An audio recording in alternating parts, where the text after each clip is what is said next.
What if China's fiercest warriors weren't men at all? Along the northern frontier, Chinese scouts recorded something extraordinary. Women on horseback, firing war bows with deadly precision, leading raiding parties, and commanding entire tribes in battle.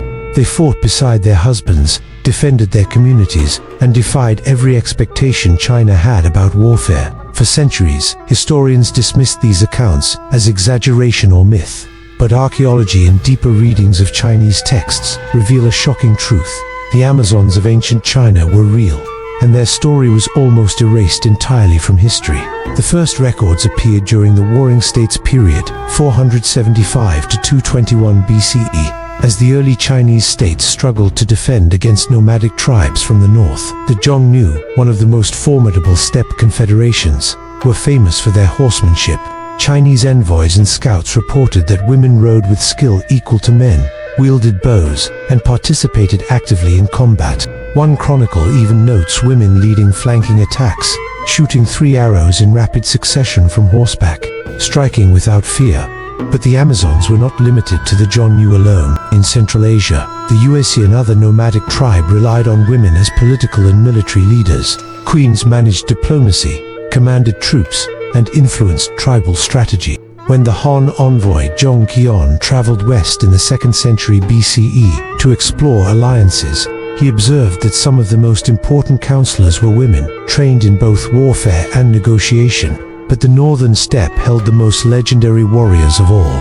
The Donghu, a powerful confederation, also produced extraordinary female fighters. These women hunted game, defended villages, and joined raids into enemy territory. Chinese historians marveled, writing that a Donghu woman could strike an enemy from horseback as accurately as any man and would not flee even when surrounded. 2 Chinese soldiers accustomed to male-led armies, encountering these warriors was both shocking and terrifying. As time passed, the record grows even stranger. The Book of Wei from the 6th century CE describes a state of women, a remote kingdom where female rulers oversaw armies entirely composed of women. Though some scholars argue this is myth or exaggeration, it aligns with archaeological evidence. Excavated tombs in the Altai Mountains and Mongolian steppe contained female skeletons buried with weapons, bows, daggers, and horse equipment.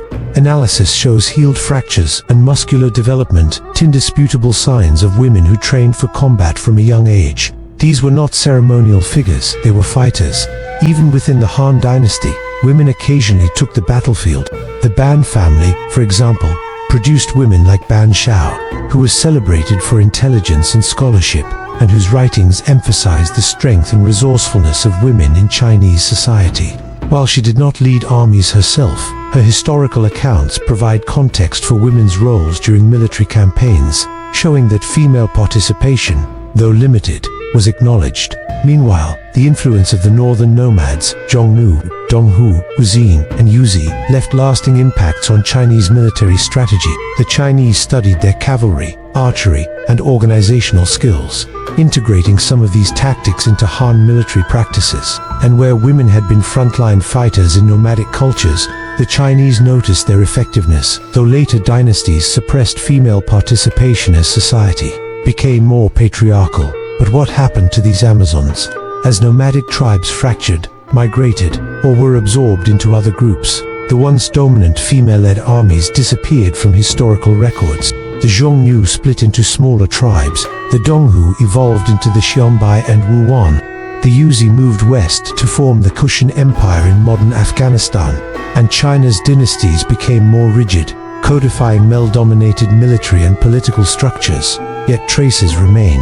The tales of women riding into battle survived in legend and folklore, inspiring stories like Mulan, who would later become a symbol of courage. But Mulan represents one individual, not the widespread warrior cultures that once existed. Archaeology and historical texts now allow us to reconstruct a more accurate picture. A world where women weren't just present, they were central to warfare, leadership, and survival on the steppe. Imagine generations of women riding across endless plains, drawing bows, leading raids, shaping the destiny of empires, and yet erased from the histories written by men. The story of China's lost Amazon warriors challenges everything we assume about gender, power, and history. They remind us that wars were not only fought by men, and that influence comes in many forms, often invisible in the written record.